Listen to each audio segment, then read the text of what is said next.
यहाँ दो प्रकार की खेती होती है, एक दुख की एक सुख की। आप वो दुख की खेती हो, जब काटने को आएगा तब कहते हे भगवान 7 लोग इस गाड़ी में जल गए। ये वही जले हैं जो जला जला के खाए थे ना, अब भगवान ने भूंजा उनको, काल भगवान ने। एक्सीडेंट हुआ ना, घुसा ऐसे सरिया से, तड़प रहे हैं, घंटों में तो निकाले गए, अस्पताल गए। ये क्या है? वही जीवों को तड़पाया है। जो मांडव्य ऋषि भगवान की ऐसी तपस्या कर रहे थे। तितली छोटी बच्चे में जैसे होता ना खिलवाड़, तो 8 वर्ष के थे तो तितली की गुदा में बम्बूल का कांटा डाल के छोड़ दिया था। तो ऐसे तपस्या कर रहे थे। एक राजा के यहां से चोरी करके, डकैती करके चोर लोग भागे और इन्हीं के आश्रम में घुस गए। अब इनको तो ध्यान नहीं था, ऐसे तपस्या कर रहे थे। राज कर्मचारी आए, बोले बाबा जी का नाटक करता है और चोरी करवाता। उनको भी बांध ले गए। राजा ने कहा सब इन चोरों को सूली की सजा दे। उस समय सूली की सजा का मतलब भाले जैसा एक खड़ा है, इधर उधर खंबे, और उस खंबे से चढ़ के उसके गुदा द्वार में ऐसे छोड़ दिया जाता। और वो इतना गया, वो तड़प तड़प के बहुत बुरी तरह की मौत, क्योंकि उससे तुरंत मौत थोड़ी होती। अब सूली की सजा दी गई तो सब जो अपराधी थे वो तो मर गए। मांडव ऋषि पद्मासन लगा के बैठ गए। इसके बाद जब दूसरे अपराधियों को दंड देने के लिए, टांगने के लिए आने की बात हुई, तो वहां कहा कि सब तो मर गए, लेकिन एक महात्मा है पद्मासन लगाए बैठा है।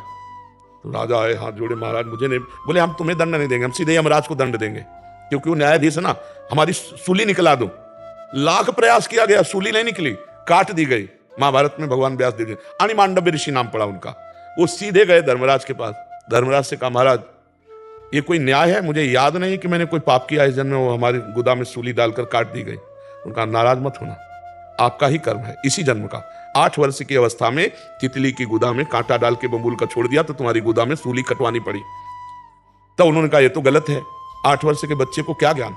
तो मैं नियम रखता हूं कि 14 वर्ष तक के बच्चे का अपराध नहीं माना जाएगा भागवतिक कानून में। और मैं तुम्हें साफ देता हूं कि तुमने गलत न्याय किया, इसलिए मनुष्य योनि 100 वर्ष तक की प्राप्त करो। तो सीधे धर्मराज विदुर जी के रूप में आए थे। ये जो बकरा बकरी, मुर्गा मुर्गी, ये तुम सृष्टि के विनाश का हेतु भगवान शंकर को है, पालन का हेतु हरि को है, और रचने का हेतु ब्रह्मा को है। अपने आचरण से चलो यार, नहीं तो नरक बना हुआ है। ऐसी ऐसी समस्याएं बनी हुई हैं कि सब दुख भोगने को मिल जाते हैं, सब दुख भोगने को मिल जाते हैं।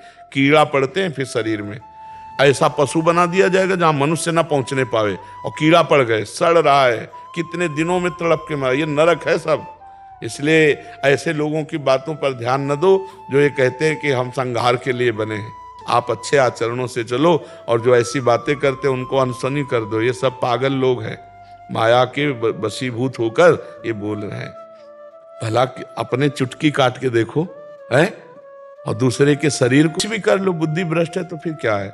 नहीं, पवित्र बुद्धि ऐसा कभी निर्णय नहीं करेगी कि किसी जीव को कष्ट दिया जाए।